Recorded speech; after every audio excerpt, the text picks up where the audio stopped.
자, 이어서 하겠습니다. 이제 기본적인 용어 정의에 대해서 말씀드렸는데, 일단 이 시간에서 기억하셔야 될 게 뭐냐면, 공인중개사법의 제정 목적이 있죠, 그죠? 이 목적 가운데서 기억하실 건 네 가지 항목으로 구분되는데, 아까 부동산 중개업의 목적에서 기억하실 건 부동산 중개업에 대한 건전한 육성이었죠, 육성. 그래서 요 지도란 개념하고는 관계가 없습니다. 그리고 중개업이죠, 그죠? 중개업에 관한 육성이다. 이 부분 꼭 간단하게 이제 기억을 해 두시고요. 그 다음에 용어 있잖아요, 그죠? 용어는 핵심은 뭐냐면 중개입니다. 총 6가지가 이루어져 있는데 법 조문에 나오는 대로를 기억하시면 돼요. 일단 핵심은 일단 중개라는 개념 요거 6개 쭉 해가지고 묻게 되면 뭐 그렇게 어렵지는 않겠죠. 근데 중개에 대해서 묻게 되면 요 중개행위라는 거, 중개행위다 할 때 요 개념 정의를 좀 잘 구분하셔야 되고, 중개행위 그러면 일단 기본적으로 3가지를 아셔야 됩니다. 일반인도 뭐 할 수 있다. 일반인도 중개할 수 있다. 그리고 그 중개행위의 대상이 뭐냐 그러면 법정 중개 대상물에 이거 개념을 법정 중개 대상물, 대상물에 대한 법률 행위입니다. 요거 꼭 좀 기억하시고. 그러면 이제 아까 쭉 풀어가신 거 있잖아요, 그죠? 법정 중개 대상물에 대한 법률 행위인데, 법률 행위는 쌍무계약이다. 쌍무계약은 매매, 교환, 임대차만이 아니라 권리의 득실 변경에 관한 행위를 알선하는 것이다. 까지, 그죠? 그래서 법률행위 개념 가지고도 쭉 정리가 되죠. 모든 법률행위가 중개행위의 대상은 아니다. 그리고 일반인도 할 수 있고, 중개행위냐 아니냐의 판단 기준은 외형상 객관적으로 판단하는 것이지, 즉 사회 통념상, 그러니까 개공이나 혹은 고용인의 주관적 의사에 의해서, 아니면 또 거래 당사자 중개 의뢰인을 위해서 진정으로 알선 중개하려는 의사를 가지고 있었느냐로 결정하는 것이 아니다. 이 정도 중개행위에 관련된 요 내용을 아셔야 됩니다. 그리고 지금 이제 우리 쭉 용어를 말씀드렸는데, 기본적으로 공인중개사법을 공부를 하시게 되면 전제로 하실 게 뭐냐 그러면, 자, 아까 우리가 공인중개사 그랬잖아요, 그죠? 줄여서 그냥 공중 그럽니다. 공중이란 이 법에 의해서 만사랍니다. 공인중개사 자격을 만사람 취득한 사람이다. 그죠? 그러면 공인중개사가 일정한 요건을 자격을 딱 취득해가지고 누군가에게 적을 두고 있잖아요. 적을. 그래서 아까 고용인 중에서 공인중개사로서 기업 공인중개사에게 소속된 자 있죠. 이렇게 소공 그럽니다. 소공. 그리고 소공인데 업을 좀 하면 이제 어느 정도 일을 하면 일을 배우게 되잖아요, 그죠? 그러면 이제 등록하겠죠, 그죠? 그래서 개공이 나오는데, 자, 개업 공인중개사 중에서 뭐 한 사람이다? 개업한 사람이다, 그죠? 그런데 요 개공의 정의가 뭐냐면 이 법에 의해서 만 사람이다, 등록한 사람이다. 근데 이제 우리 실무적으로 딱 기억하실 때, 등록은 뭐다? 사무소를 얘기하는구나, 이렇게 하시면 돼요. 그러면 등록은 대인적 처분이기 때문에 1등록주입니다. 그러면 기본적으로 사무소도 몇 개? 하나겠죠, 그죠? 1등록, 1사무소입니다. 근데 이 등록에 대해서는 우리가 대인적 처분이고 또 일신 전속성을 갖기 때문에 이전성을 갖다 부정합니다. 그래서 공인중개사법에 보면 이중 등록이나 그 다음에 이중 소속이나, 그리고 등록증을 양도하거나 대여하는 거 있죠, 그죠? 이런 경우는 절대적으로 금지합니다. 절대적으로. 그러니까 지금 여기 소속 공인중개사가 어딘가에 적을 두고 있잖아요. 근데 소속 공인중개사가 개공이 될 수 있느냐? 개공이 될 수 없습니다. 어딘가에 적을 둔 사람이 자기도, 그죠? 중개사무소에 등록을 하게 되면 사무소를 갖추게 되겠죠. 그러면 어딘가에도 적을 두고 또 자기 사무소에도 적을 두게 되니까 요 이중 소속이 됩니다. 그래서 소속 공인중개사는 등록을 신청할 수 있는 자가 아니라는 거예요. 그러니까 공인중개사가, 그죠? 개공이 되든지 아니면 공중이 일정한 요건을 갖춰가지고 법인으로서 설립 등기를 하게 되면 그때 뭐가 된다? 그죠? 개공이 될 수 있겠죠. 그러면 요 법인이다 하셨죠? 법인. 그러면 법인이다 그럴 때 자 보세요. 공인중개사는 개인이니까 왔다 갔다 됩니다. 법인의 경우에도 등록은 한 번이니까 그죠? 사무소 하나에 되죠. 하나. 그런데 법인의 경우에는 이제 등록하는 경우, 그러니까 주된 사무소 설립 등기하는 곳 있잖아요. 그죠? 그게 뭐냐면 주사무소 그래요. 주사무소. 그리고 실제 주된 사무소에서 중개 업무를 수행하는 사람이 이건 대표입니다. 대표. 그리고 법인이 주된 사무소를 설치한다는 말은 등록한다는 말입니다. 근데 이중등록이라는 게 법인의 경우도 이중등록은 없잖아요. 그래서 신고를 통해 가지고 둘 수 있는 사무소가 분사무소라는 게 있습니다. 분사무소에서는 그죠? 책임자가 또 중개 업무를 수행하게 되죠. 자, 그러니까 법인의 경우에서 등록을 하게 되는데, 그러니까 법인의 경우는 요 주사무소는 반드시 있겠죠, 그죠? 근데 뭐도 둘 수 있다. 분사무소라는 걸 둘 수 있거든요. 그러니까 사무소는 하나라 해야 되는데 두 개를 두는 예외도 있으니까, 자, 이중등록부터 해가지고 요 경우는 절대 금지이기 때문에 여기에 해당이 되면 그 등록을 만다 취소해야 된다. 이 절이 뭐냐? 절대적이라는 뜻이 절대적. 같은 말로 필요적 혹은 기속적 그럽니다. 그래서 동시에 뭐냐 그러면 이건 1대1 사유가 됩니다. 즉 이중등록, 이중소속, 양도대여에 해당이 되면 그 등록은 어떻게 하고 취소하고 몇 대 몇 1년 이하의 징역이나 1,000만 원 이하 벌금에 처한다. 이렇게 1대 줄여서. 그런데 1사무소가 원칙이지만 법인의 경우처럼 그죠? 사무소는 절대 금지가 아니라 상대적 금지다. 그래서 만일에 이중사무소로 온다. 사무소를 두 개 두거나 그 다음에 또 임시중개시설물 있잖아요. 그죠? 임시로 중개시설물을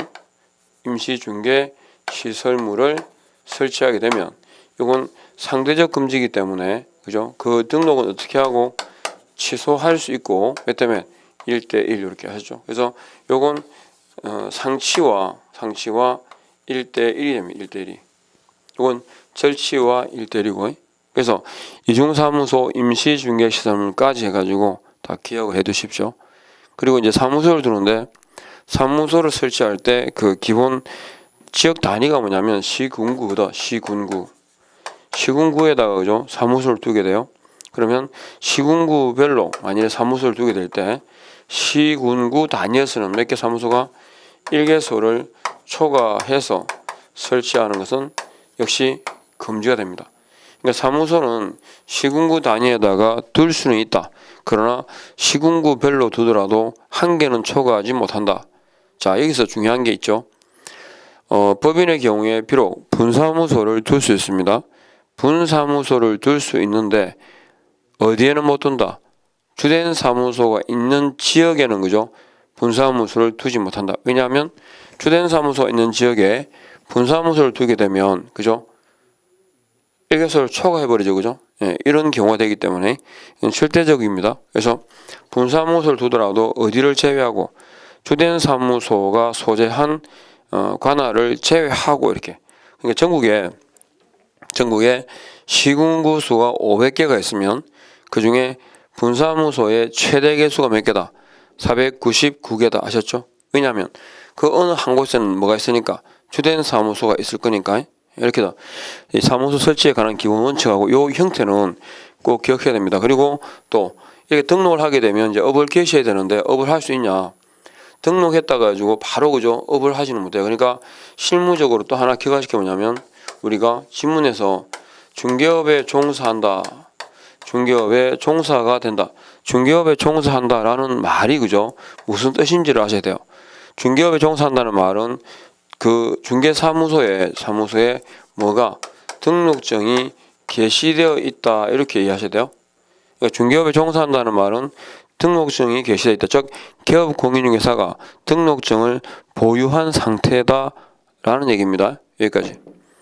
이게 기본적인 그 중개 용어부터 해가지고 공인중개사법을 공부하실 때 딱 기본적으로 갖추고 있어야 되는 그 원칙입니다. 원칙. 아셨죠? 그래서 공중이 뭔지 이 법에서 그죠? 개공. 그러니까 지금 용어에서 우리 배우시잖아. 그죠? 공중, 개공의 두 가지 공통점은 다 뭐다? 이 법이 들어갑니다. 근데 차이점은 또 다른 공통점이 뭐냐면 공인중개사도 자격을 취득한 걸 끝나요. 즉 중개업을 영위하는 자가 아니고 개공인도 개업 공인중개사도 즉 등록을 해서 즉 개업은 했지만 이 법에 의해서 등록한 사람을 개공이라고 하는 것이지 실제 중개업을 영위하는 자 이름 틀립니다. 그러니까 공인중개사법에 의해서 중개사무소에 개설 등록을 한 자 이렇게 끝나야 되지 등록을 하고 중개업을 영위하는 자 그러면 잘못된 표현이다. 실제로 그죠? 중개업 할 거니까 등록했겠죠. 그러나 용어상에서 개공이라고 하는 게 뭐다? 이 법에 의해서만 사람이다.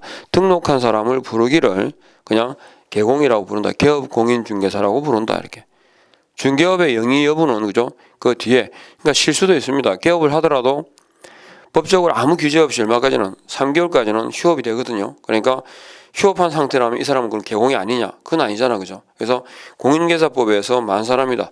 등록한 사람이 개공이다. 이렇게 공인중개사법 전체를 이게 간통하는 기본 원칙입니다. 이렇게 딱 정리를 해 두시면 되겠습니다. 자, 이렇게 한번 다시 머릿속에 정리하시고 이제 어디 갈 거냐 그러면 9페이지에 법정 중개 대상물이 갑니다.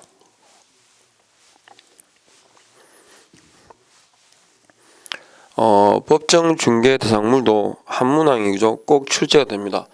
지금 용어 목적이 나왔고 총칙 파트에 용어가 나왔고 그 다음에 법정 중개 대상물인데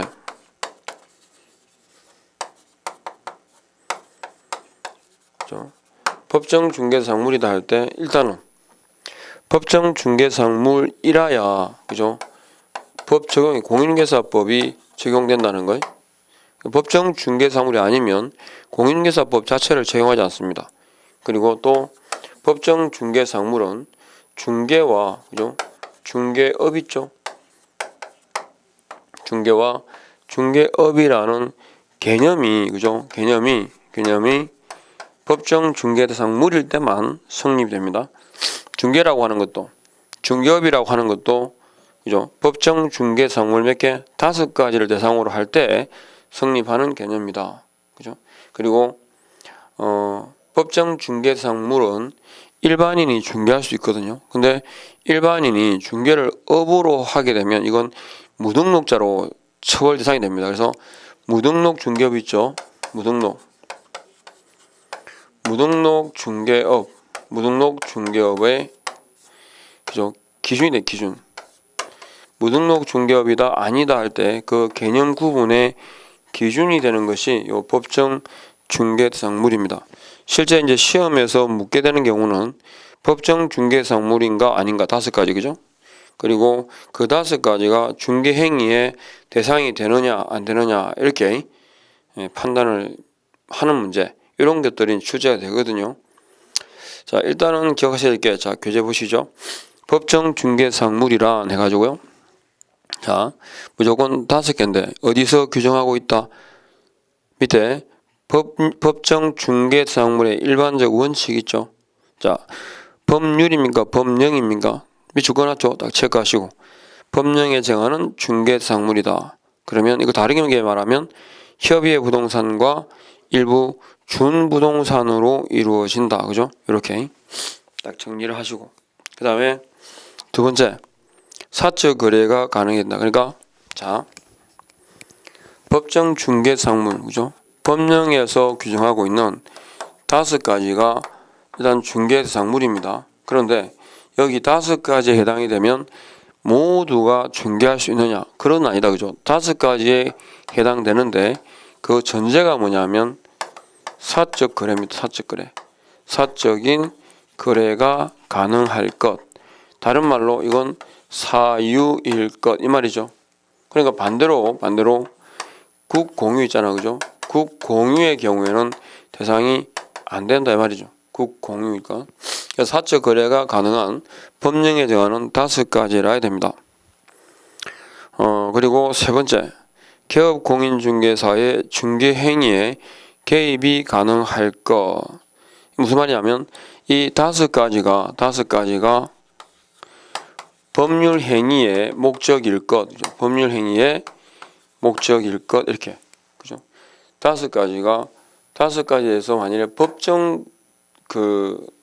법률 규정에 의한 물권 변동이 있죠, 그죠? 그런 경우들은 대상이 안 된다는 거죠. 그러니까 개인 소유에 속하는 5가지가 법률 행위의 대상이라야 이게 뭐다? 개공이 하는 중개 행위 대상이 된다 이 말이죠. 그러니까 묻기를 다음 중 법정 중개 대상물인 것은 아닌 것은 물을 때는 여기서까지, 그죠? 답을 찾아보시면 돼요. 그리고 다음 중 개공의 중개 행위의 대상이 아닌 것은 이렇게 묻게 되면 그 5가지가 법률 행위의 대상이라 한다. 법률 행위는 아까 말씀드렸죠, 뭐다? 쌍무 계약 그랬잖아요, 그죠? 물론 쌍무 계약의 종류도 아시죠? 매매 교환 임대차만이 아니라 그 밖에, 그죠? 권리의 득실 변경에 관한 경우도 포함이 됩니다. 자, 이렇게 중개 행위의 대상이다, 법정 중개 대상물이냐 아니냐 할 때 요 내용을 가지고 그 대상물인가 아닌가를 판단한다 이 말입니다. 그러니까 3번에 보니까 즉 법률 행위인 거래계약 체결이므로 거래의 성질이 법률 규정에 의한 물권 변동은 그 대상이 아니다. 그러니까 법률 행위다 반대로, 그죠? 반대로 법률 규정에 의한 경우는 아니라 그랬는데 법률 규정에 의한 물권 변동의 대표적 경우가 상, 공, 판, 경 해가지고 4가지입니다. 상은 상속, 공, 그죠? 공용 수용, 판, 판결, 그죠? 경, 경공매까지 이렇게 상공, 판경 4가지 이렇게 정리를 하면 됩니다. 상공, 판경이다. 자, 그렇게 하시고 그 다음에 4번째, 법정 중개 대상물은 일반인도 중개할 수 있다, 그죠? 일반인도 중개는 가능하지만 중개를 업으로 하면 안 되죠. 업으로 하게 되면 그때는 이 무등록 중개업이 됩니다. 까지. 그 다음에 5번째, 공시수단 구비를 요건으로 하지 않는다. 즉 공시수단을 갖춘 경우에 중개 대상물이 된다 이러면 이제 틀린다는 거죠. 왜냐하면 공시수단의 구비를 요건으로 하지 않는다. 미등기 무허가 건물도 된다 안 된다? 된다 이 말이죠. 미등기 무허가 건물 옆에 같이 적어 두시면 되죠, 그죠? 다만 시행령에 의한 중개 대상물은 제외된다. 요거 이제 지문을 보면서 구분하셔야 돼요. 자, 중개 대상물하고 주어가 중개 대상물 이렇게 하면, 그죠? 등기라는 거 하고죠. 등기. 중개 대상물은 등기된 경우에 대상이 될 수 있다. 이러면 X죠, 그죠? 왜냐하면 미등기라든지 무허가 건물 같은 거죠. 무허가 건물 같은 경우에 공시방법을 갖추지 않은 경우라도 이건 대상이 됩니다. 아셨죠? 됩니다. 그래서 이런 경우 때문에 중개 대상물은 등기나 혹은 뭐 공시수단을 갖춰야 된다 이렇게 하면 X입니다. 그런데 중개 대상물 중에서도 요거 있죠. 대통령령에 의한 중개 대상물이 딱 되면 이렇게 대통령령에 의한 중개 대상물이 되면 그때는 반드시 뭐다? 반드시 등기라는 거죠. 공시수단을 갖춘 경우여야 한다. 오, 아셨죠? 이렇게. 그러니까 구분하실게요. 중개 대상물이냐 아니면 대통령령에 의한 중개 대상물이냐 요건 꼭 구분해야 됩니다. 그래서 그게 보니까 시행령에 의한 혹은 대통령령에 의한 중개 대상물은 제외되어 있죠. 즉 대통령령에 의한 중개 대상물은 반드시 공시수단을 갖춘 경우에 한한다. 이렇게 나와야 옳은 표현이 되겠습니다. 자, 그 다음에 6번에 가시죠. 6번에 개업 공인중개사 전속 고유에 속하는 대상물이다. 그러니까 법정 중개상물을 그 중개를 업으로 할 수 있는 자가 누구냐, 그죠? 개업 공인중개사만 가능하다, 그죠? 그다음 밑에 국공유 X 그다음에 사적 거래 제한, 사적 거래 금지를 구분할 것 그랬는데, 자 일단 국공유는 그죠? 국공유는 대상이 될 수 없다. 국공유의 대상이 포함되는 게 거기 보니까 미채굴 강물, 무주 토지, 하천, 포락지, 공유 수면 나오죠. 이런 경우는 국유에 해당을, 그죠? 국유에. 그래서 X 하시면 되고, 그 다음에 자 수목의 집단이 나오는데, 이 수목의 집단은 그 자체만으로는 대상이 안 됩니다. 그러니까 수목의 집단이 중개 대상이 되기 위해서는 공시방법을 갖춰야 돼요. 그러니까 신문상에서 수목의 집단 이렇게 나오면 중개 대상물이다 아니다? 아닙니다. 그러니까 수목의 집단도 대상이 되기 위해서는 앞에 공시방법 가운데 명인방법에 의한 이렇게 명인방법상 수목의 집단이라고 나오든지, 아니면 임목법에 적용을 받는, 이렇게 임목법에 적용을 받는 수목의 집단 이렇게 나오든지. 그러니까 중개 대상물 중에서 수목의 집단은 그 자체만으로는 대상이 될 수 없다라는 것이죠. 그러니까 수목의 집단이라 그럴 때 구분하셔야 됩니다. 명인방법에 의한 수목의 집단이든지, 아니면 임목법상의 적용을 받는 수목의 집단, 이렇게 하셨죠. 그냥 요 자체만으로는 아니라는 거죠. 수목의 집단은. 그러니까 상식적으로 산에 나무들이 쭉 있는데, 그죠? 산이 이렇게 있잖아요, 그죠? 그래서 나무가 서 있죠. 임야가 이렇게 임야에 요 임목들이, 나무들이 쭉 서 있으면 수목의 집단이잖아요, 그죠? 이 수목의 집단을 보고 이걸 사라 그러면 어떻게 사겠어요? 이게 누구 건지 모르고. 그러니까 그게 누구 거다라는 걸 알려줘야 된다 이 말입니다. 그러니까 그게 첫 번째가 뭐다? 명인방법의 한 경우. 그러니까 여기다가 띠를 두르든지, 아니면 나무마다에, 그죠? 폐차를 달다든지, 아니면 앞에 입간판을 세워가지고 언제까지 이런 거 있잖아요, 그죠? 그 수목의 집단이 명인방법에 지금 명인방법을 갖췄다, 누구 거다라는 사실을 인식할 수 있게끔 이렇게 좀 팻말을 꽂는다든지, 그렇게 되면 저게 누구 거구나라고 알 수 있다는 거죠. 아니면 이 부분에 대해서 전부나, 아니면 그 부분에 대해서 수목의 집단 그 부분에 대해서 하면 임목법에 적용을 받아가지고 보존등기 하잖아, 그죠? 보존등기 되면 이걸 뭐라 불러요? 이걸 임목 그러거든요. 임목. 수목의 집단 가운데서 소유권 보존등기 된 걸 뭐라 한다? 임목 그래요. 그러니까 수목의 집단 그 자체로는 대상이 될 수 없고, 누구 건지 알 수 있게끔 명인방법을 갖추거나, 아니면 소유권 보존 등기를 하게 되면 그때, 그죠? 수목의 집단이 대상이 된다. 그러니까 지문에 지금 나오는 것처럼 수목의 집단 그 자체로 나오면 OX다, X다. 구분하셔야 됩니다. 그 다음에 이번에 사건 소멸 포락지가, 그렇죠? 포락지는 국유잖아, 그죠?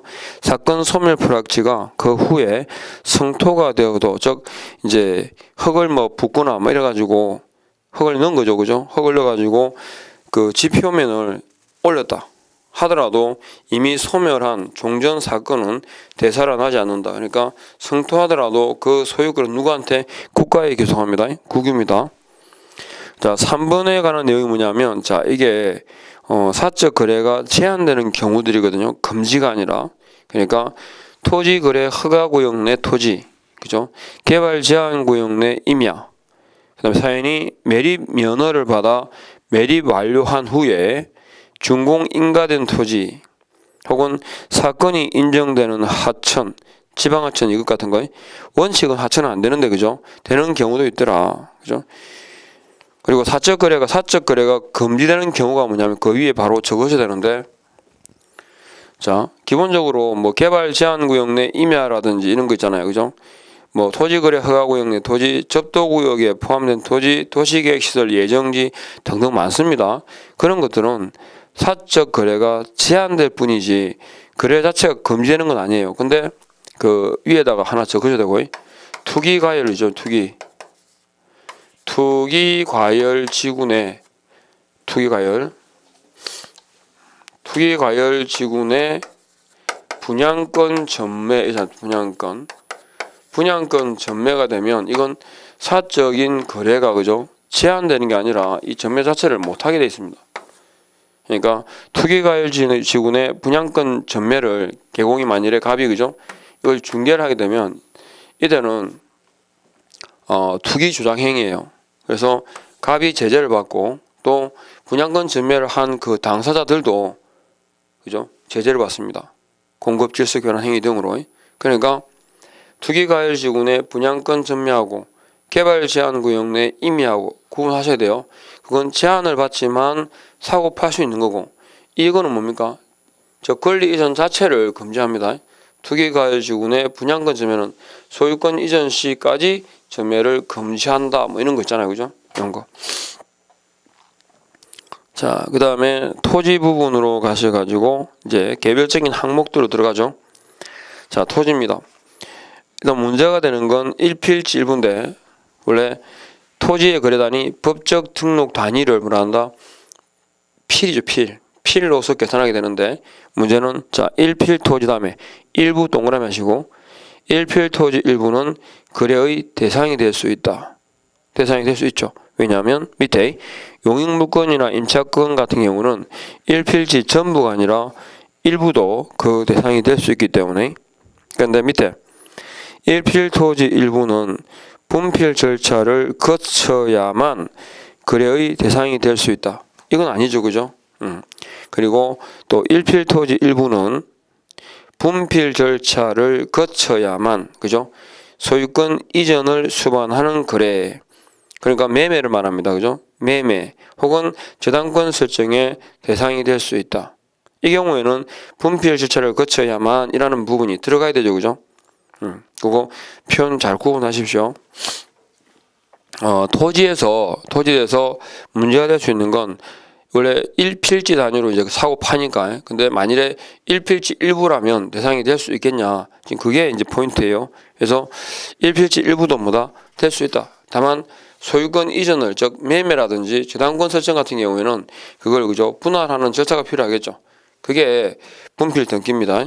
그러나 뭐 용익물권이라든가 임차권 같은 경우는 권리 자체가 그죠 뭐 이전되긴 하지만 이게 실제 소유권 자체가 넘어가는 건 아니죠. 사용을 하기 위한 거니까 그런 경우들은 일부라도 가능하다라는 거. 그 다음에 자 2번 다음 페이지 10페이지 10페이지에 보니까 지역권이 나옵니다. 이제 1필지 토지는 딱 두 가지거든요. 1필지 일부 일태하고 그 다음에 지금 보시는 그 지역권입니다. 자 도로가 있고 그죠? 뒤에 여러 가지 도로에 접하는 원래 건물이 가능하고 건축이 가능하려면 3m 이상의 도로에 접합해야 되죠. 그죠? 그랬을 때 이렇게 땅이 있는데 지금 요 벽이 만일 있다. 이렇게 이제 그죠? 벽이 있고 그러면 이 A 요거의 B입니다. 도로에 접해야 되죠. 그죠? 도로로 나가기 위해서는 이 H는 어디로도 그죠? 남의 땅을 밟고 가야 되잖아요. 그죠? 그래서 요 A가 도로로 나가기 위해서는 이 B 땅을 일부를 사용하든지 아니면 전부를 그죠? 사용해야만 뭔가 도로로 나갈 수 있습니다. 그래서 요게 그런 토지로부터의 일종의 편익, 용역의 제공을 필요로 하는 땅 이게 요역지 그러고요. 그리고 이용되는 땅을 뭐란다? 승역지 이렇게 부릅니다. 그러니까 이 이용되는 땅은 이 1필지 그죠? 전부가 지금 용역 제공을 필요로 하잖아. 그죠? 그래서 1필지 전부라 해야 되고 요역지는 근데 이용되는 땅은 승역지는 이만큼만 제공해도 되고 전부를 제공해야 되죠. 그래서 요역지는 1필지 전부를 승역지는 1필지 전부 또는 그 일부라도 가능하다 이렇게 아셨죠? 두 개를 다 구분하시면 돼요. 그래서 이번에 보니까 지역권 중 승역지는 1필 토지 일부라도 대상이 될 수 있으나 요역지는 1필 토지 전부를 대상으로 한다. 아셨죠? 예. 그냥 뭐 이해만 해주시면 되겠습니다. 자, 그 다음에 건축물하고 그 밖에 토지의 정착물로 하겠습니다.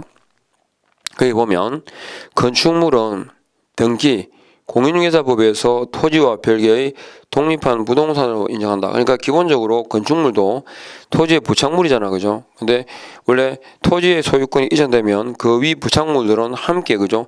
이전되는 게 원칙입니다. 그러니까 종물은 주물의 처분에 따른다 이렇게 되어 있으니까. 그러나 건축물은 등기법하고 그리고 우리 공인중개사법에서는 토지와 토지의 그 한 부착물을 보는 게 아니라 별개의 독립한 부동산으로 인정한다는 거죠. 그리고 건물의 범위라고 할 때 건물이란 현존하는 건물만이 아니라 장래의 건물도 미래의 건물도 포함되는데 그게 뭐냐면 분양권입니다. 그래서 밑에 분양권 인정되어 있죠. 그리고 입주권도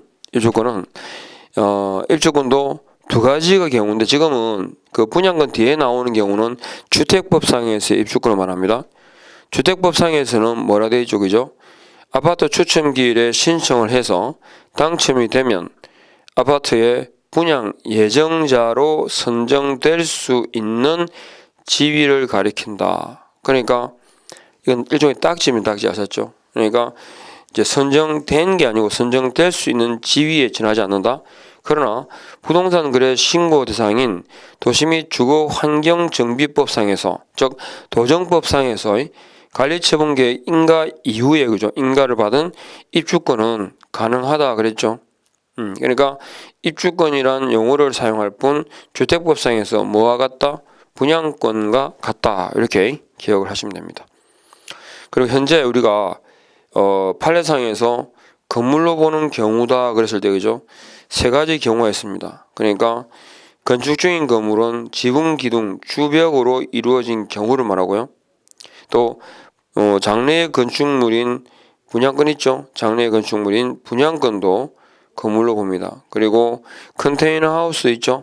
컨테이너 하우스도 토지에 정착하여 건축물과 같은 형태를 지니고, 그러니까 컨테이너 하우스도 토지에 정착돼서 건물의 형태를 가지고 그 용도로 사용하고 있으면 건축물에 해당된다라는 것이 지금 판례 입장입니다. 그래서 세 가지 기억하시고, 그 다음 밑에 이제 바로 책 나오는데 개업 공인중개사가 분양권에 대한 매매를 업으로 하거나, 이게 이제 금지 행위 가운데 매입니다. 매무보거하고 배우시죠, 그죠? 분양권에 대한 이 법정 중개 대상물에 대한 매매를 업으로 한 경우다. 매매는 할 수 있습니다. 그러나 매매를 업으로 하면 안 된다. 그 다음에 투기과열지구내 분양권 전매를 중개했다. 이게 뭐냐면 금지행위 가운데 3대인데 위에 거는 금지행위 가운데 매에 해당해. 금지행위 가운데 매에 해당되는 경우고요. 매, 그죠? 위에 거는 매입니다. 매매를 업으로 하지 마라. 그 다음에 두 번째 거는 뭐냐면 투기입니다. 투기 주장 행위에 해당합니다. 그 다음에 부속 건물은 주된 건물의 처분에 따른다 보고, 하여튼 두 가지 금지행위에 해당되는 거 좀 구분하시고, 그 다음에 토지의 정착물 그랬는데 여기서 문제가 되는 건 딱 하나입니다. 명인방법에 의한 수목의 집단, 요것만 기억하면 돼요. 토지의 정착물 가운데 별개의, 그죠? 거래 객체가 될 수 있는 건 뭐밖에 없다? 명인방법에 의한 수목의 집단입니다. 그리고 뒤에 수목의 집단 해가지고 X 돼 있죠? 아까 말씀드린 것처럼 수목의 집단은 공시방법을 갖춰야 돼요. 그러니까 명인방법에 의하든지 아니면 임목법상의 적용을 받아서 소유권 보존 등기가 되든지, 그래서 두 가지 중에 하나라 요건을 갖춰야, 그죠? 대상이 될 수 있다. 됐죠? 그 다음에 명인방법에 의한 수목의 집단만 인정하고 있어 그 외에는 대상물이 아닌 것으로 판단되어 있죠. 그냥 아니다 이렇게 하시면 돼요. 그 다음에 니은의 온천수 토지의 구성 부분으로 독립한 물권의 객체, 그죠? 나오는데 일단은 이건 온천수는 별개의 권리를 보지 않습니다. 뭐 온천권, 광천권, 온천이용권, 간수법상 물권도 아니고 대상물도 아니다. 뭐 이 정도. 자, 일단 토지의 정착물까지 해서 이 법률상의 규정에 의한 경우를 말씀드렸는데, 토지는 일필지 일부일 때, 그리고 건물은 건물의 범위 있죠, 범위. 건물의 범위가 어디에 또 포함되는지 거기까지만 딱 기억하시면 돼요. 핵심은. 자, 4번 대통령령이 정하는 재산권 및 물건입니다. 몇 개가 있냐면 3개가 있는데 그 3가지의 공통점 밑에 있습니다. 소유권 보존 등기를 한다. 그리고 소유권과 저당권만의 객체다. 저당권만. 그리고 전부나 일부도 가능하고 주된 이 3가지 주된 목적이 뭐냐? 기업 자금의 원활한 조달이 목적이다. 이렇게. 그러면 가죠. 임목에 관한 정의가 나오는데, 자, 임목이란 일필지 전부 또는 일부의 컷. 즉, 임목이란 일필지 전부가 아닙니다. 전부 또는 일부의. 그 다음에 성립하고 있는, 그랬죠. 뿌리를 받고 서 있어야 됩니다. 그러나 뒤에 저당권의 효력은 어디에도 미친다? 벌채된 임목에 대하여도 미친다. 그 다음에 수목이 아니라 수목의 집단입니다. 개개의 수목이 대상이 아니다 돼 있죠. 그 다음에 이 수목의 집단 중에서 임목 등록원부에 등록된 것에 한했습니다. 누구한테? 시장군수, 구청장도 넣고요. 시장군수, 구청장 다 가능하니까. 그리고 소유권 보존 등기 한 것, 그래서 소유권 보존 등기 한 것.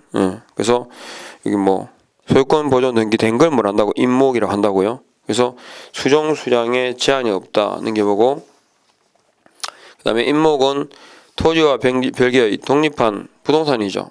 토지와 독립한 별개의 부동산으로 토지 소유권과 지상권 처분의 효력은 임목에 미치지 않는다. 그죠? 그러니까 임야가 이렇게 있잖아요. 그죠? 있으면 임목, 수목의, 그죠? 수목이 아니라 수목의 집단입니다. 수목의 집단으로 소유권 보존 등기된 걸 말하는데, 소유권 보존 등기됨이 뭐다?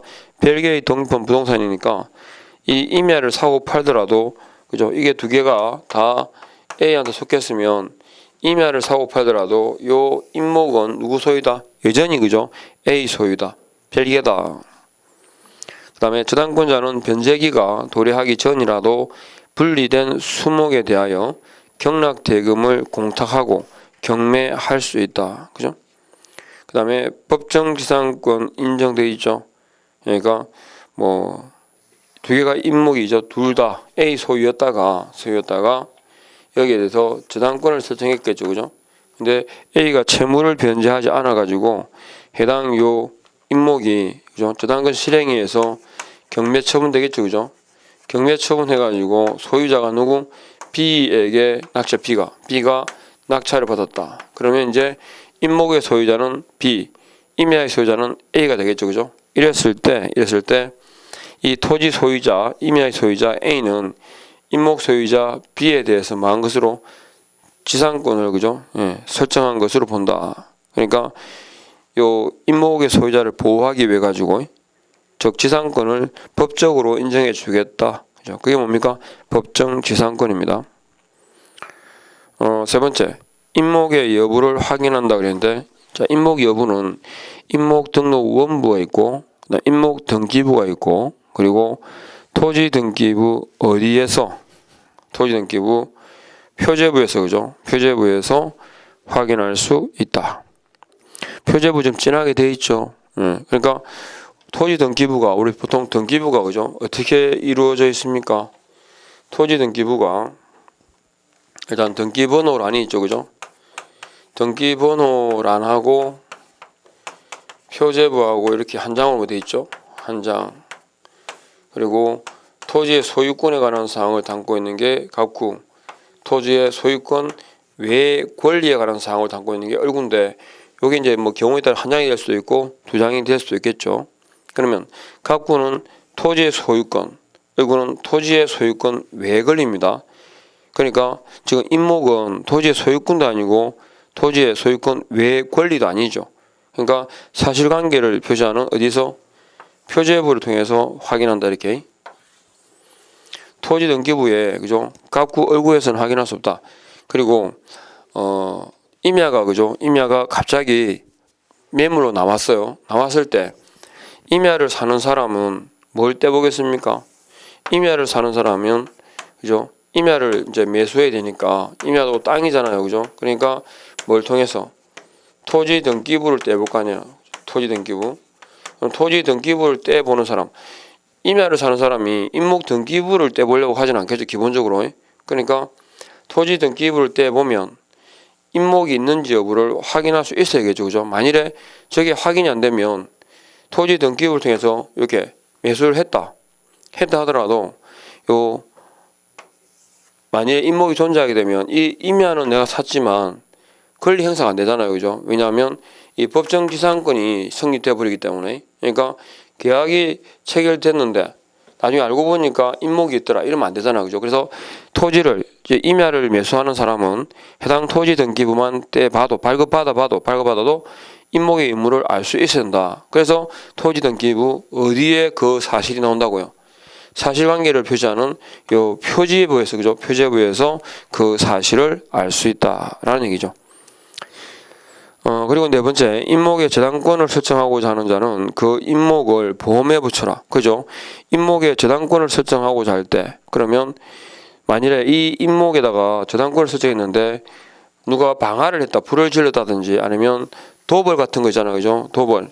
이런 경우에는 어떻게 됩니까? 도벌이나 뭐 이런 경우에는 의뢰인은 보호가 안 되잖아요. 그 저당권자를 보호할 수 없잖아요, 그죠? 그래서 어디에 그 저당권 설정 시에는 보험에 가입하도록 이렇게 규정을 두고 있습니다. 자, 임목에서는 임목의 개념 정의가 중요하고요. 그리고 임목을 어디서 확인할 수 있느냐, 이것도 자주 나왔던 지문 중에 하나입니다. 토지 등기부 어디서? 표제부에서. 보통 갑구로 이렇게 나오니까. 자, 두 번째, 사실 오늘 뭐 이번 그 하는 내용 중에서 법정 중개상물에서는 대통령령에 의한 중개상물에 그죠, 포인트를 좀 맞추세요. 사실은 이제 이것만 따로 나온 적이 좀 사실 나와야 될 때가 됐는데 좀 구분하고 기억하실 필요가 있습니다. 두 번째, 광업 그다음 공장재단법에 의한 광업재단 공장재단이다. 기본은 그죠, 공장재단을 전제로 하시면 돼요.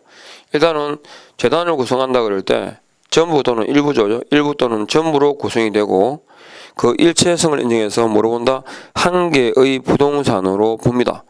그러니까 전부가 하나죠, 그죠? 전부가 하나이기 때문에 개별적인 집행이라든가 분리처분 자체가 안 됩니다. 전체가 하나이기 때문에. 그러니까 팔아도 같이 혹은 제3자가 그죠, 채무 변제 등을 목적으로 해가지고 집행을 하더라도 그 공장재단에 구성된 한 부분에 대해서만 그죠, 사고 팔지는 못한다. 그러니까 동그라미 3번에 그 진하게 되어 있는 부분 빈 뒤에 공간이잖아요, 그죠? 뒤에도 뭐 지문들이 쭉 이게 나와야 되는데 일단은 기억하실 게 그 옆에다가 하나 적죠. 뭐라고 적냐 그러면 공장재단으로부터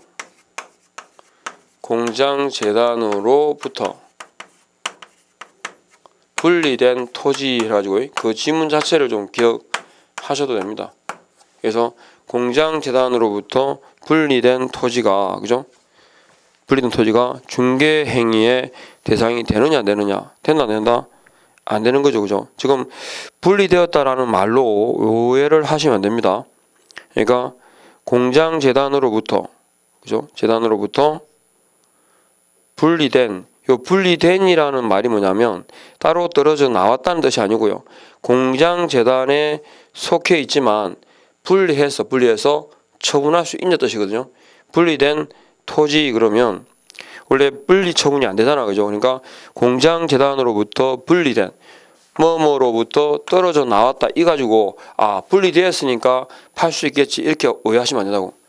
재단으로부터잖아, 그죠? 어디에 속해 있지만 공장재단에 속해 있지만 분리해서 토지를 처분할 수 있냐라고 묻는다 생각하시면 돼요. 그러니까 공장재단으로부터 분리된 토지는 재단의 구성 부분이기 때문에 개별적으로 처분이 된다 안 된다? 안 된다. 이게 핵심입니다. 분리 처분이 안 된다. 그리고 4번 공장재단은 저당권자 동의 시 임차할 수 있다. 그러니까 재단이 성립되면 소유권과 저당권의 객체밖에 안 돼요, 그죠? 그러나 즉 저당권의 어떠한 권리도 대상이 될 수 없다. 이게 원칙상은 맞는데, 그죠? 공장재단도 저당권자가 동의를 하게 되면 할 수 있다. 공장을 빌려줄 수는 있습니다. 그리고 재단에 속한 부동산의 즉 등기부 상당부 사항란에 재단에 속한 취지가 기재된다 그랬는데 지금 재단에 속한 경우의 부동산들은 분리처분 자체가 안 되잖아요, 그죠? 그래서 지금 이제 갑자기 이 공장 재단이 있으면 예를 들어서 공장이 이렇게 세 동이 있어요.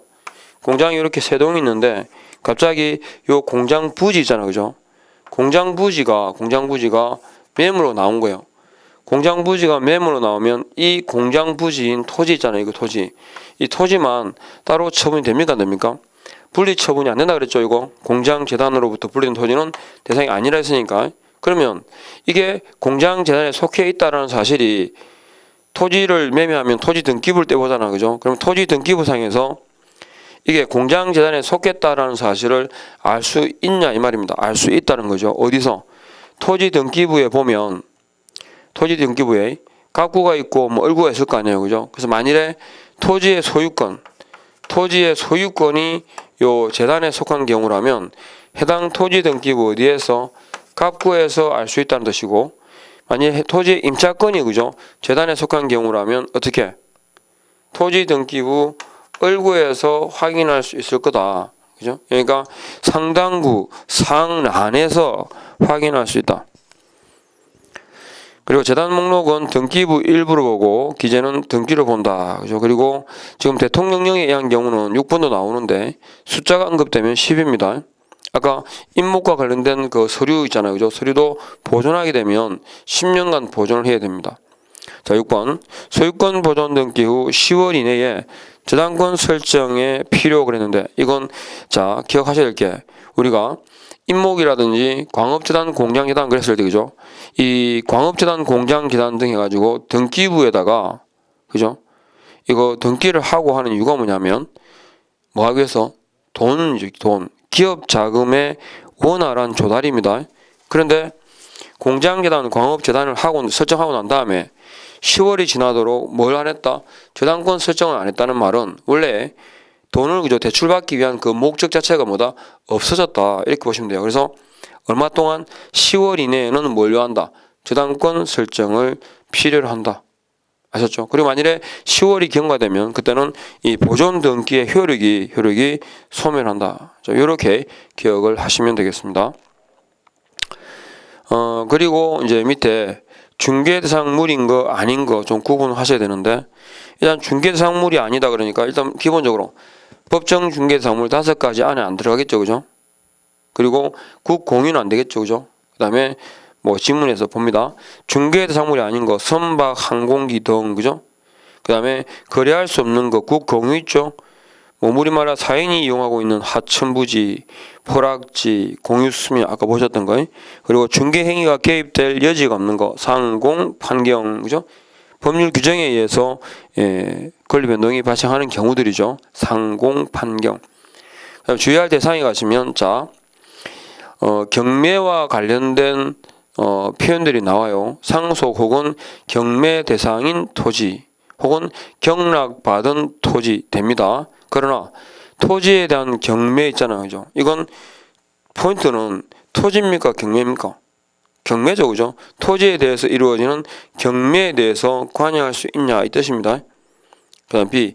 예고등기나 가등기된 부동산 그랬습니다. 그러면 제한이 주어졌다 이 말이죠. 그러니까 사적 거래가 제한됐다. 그럴 때 제한은 공법상 제한이 있고 사법상의 제한이 있는데 아까 공법상 제한이 뭐냐면 토지거래 허가구역 내 토지, 개발제한구역 내 임야 이런 경우들이고요.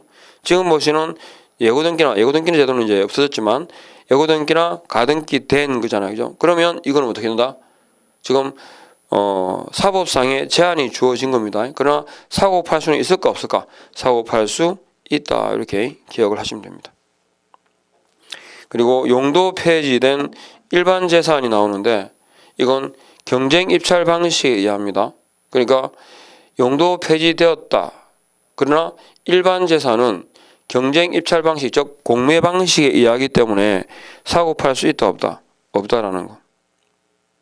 대신에 이제 지문상에 보면 뭐 수의 계약에 의한 이런 표현이 나올 때가 있어요. 그러면 이제 가능해진다. 그 다음에 이에 보면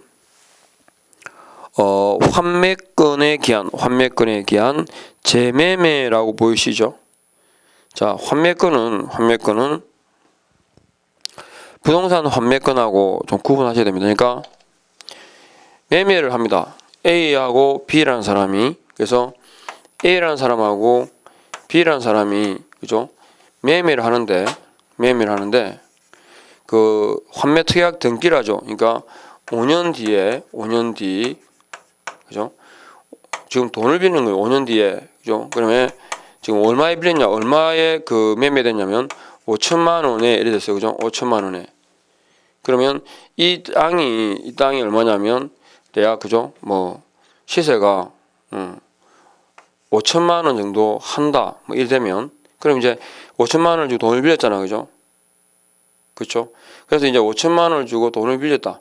그럼 이제 요 경우에 A, B가 매매하는데 여기 5년 뒤에 5천만 원에 사기로 환매 특약 등기를 한 거죠. 등기로. 근데 이 사람이 한 3년쯤 지나 보니까 이걸 계속 그죠? 다시 되사야 될 필요성을 못 느끼는 거예요. 그래서 어떻게 됩니까? 이제 이 경우가 이게 시세로 이제 5천만 원인데 대략 뭐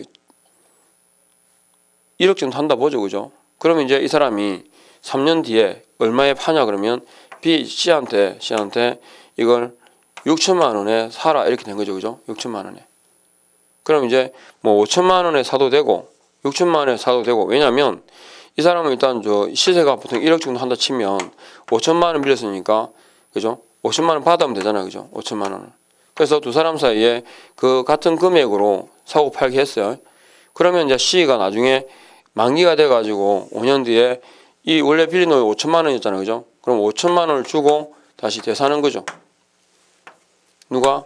C가. 근데 여기서는 금액을 갖다가 지금 뭐 돈이 그러니까 뭐 시세 등 고려 4천만 원에 샀다. 그러면 이 4천만 원 C가 주고 샀고 그러면 뒤에 나중에 금액이 원래 5천만 원 제시했는데 조정됐었잖아요. 그죠? 그러면 이 사람은 됩니까? 5천만 원을 주고 대사니까 시세는 대략 1억이니까 그러면 1천만 원 정도 이익을 보겠죠. 그죠? 이런 식으로. 그러니까 이렇게 그 환매권을 A에서 C로 이전하는 이 환매권에 대한 환매권 자체는 그죠? 이전이 돼요. 근데 환매권에 의해서 재매매 즉 C와 B 사이에 이 경우에는 개공이 개입해가지고 금액 조정을 해줄 수 없죠. 왜? 금액은 그죠? 얼마로? 5천만 원으로 딱 정해져 있고 그죠? 5천만 원으로 이해하시겠죠? 그래서 환매권 재매매하고 환매권에 의한 재매매하고 부동산 환매권하고 다릅니다. 부동산 환매권은 지금 5천만 원짜리잖아요. 그죠? 이 5천만 원 주고 갚아야 되는데 이 5천만 원에 대해서 A하고 B 사이에 금액 조정해가지고 갑이 개입해가지고 얼마에 4천만 원 정도로 다운을 시켜서 그죠? 팔게 한 거죠. 이렇게 이해하겠죠? 그리고 그 환매권에 의한 재매매를 다르게 말하면 환매권 실행이라고도 부릅니다. 이렇게 좀 구분하시고. 그 다음에 이번에 기업 공인중개사는 법정 중개 대상물에 대한 매매를 업으로 할 수 없지만 일반인은 매매는 할 수 있죠. 그리고 매매를 업으로 할 수 있을 뿐만 아니라 중개도 가능하다. 개공은 매매는 가능하지만 매매를 업으로 할 수 없죠. 우리는 중개업이 본질이기 때문에 금지행위다. 그죠? 근데 일반인은 공인중개사법의 적용 대상이 아니에요. 그죠? 그러니까 매매도 당연히 업으로 할 수 있고 그 다음에 중개도 할 수 있습니다. 일반인 단순한 일회성 중개. 그 다음 세 번째, 이 법은 기업 공인중개사에게만 중개 대상물에 대한 배타적 중개 권한이 틀린 거예요. 배타적으로 중개를 업으로 할 수 있는 경우입니다. 아셨죠? 그러니까 중개만 가능하다 이렇게 돼버리면 일반인도 중개할 수 있다 없다? 있다. 그래서 이 표현은 잘못된 표현이 됩니다. 그래서 배타적 중개 권한을 인정하고 있다 해서 X 이렇게 정리를 하시면 되겠죠. 그래서 법정 중개 상물 해가지고 여기까지 정리를 하겠습니다. 됐죠? 자, 그러면 조금 쉬었다가 계속하겠습니다.